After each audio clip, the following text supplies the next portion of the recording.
Днес ще развенчаем два мита.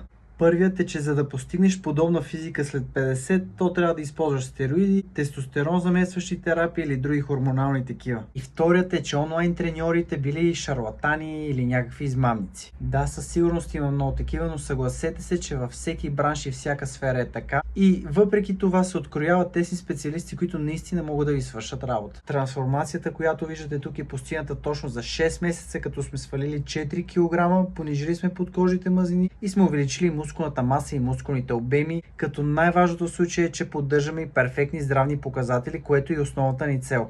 Сигурно си мислиш, че форма като тази отнема часове всекидневно в фитнес залата, но истината е, че сме тренирали не повече от 4 дни в седмицата, не сме спазвали никакви толкова строги и сериозни хранителни ограничения и с абсолютно нормално и смея да кажа дори доста разнообразно хранене. Когато работите целенасочено с конкретен план, то тогава трансформации като тази не трябва да представляват пречка за вас. А ако ти си от хората, които нямат проблем с тренировките, но за сметка на това имат такъв със сериозен и обострен апетит, то коментирай с палец в коментарите под видео и ще ти изпратя безплатната ми PDF книга, която ще реши проблема ти.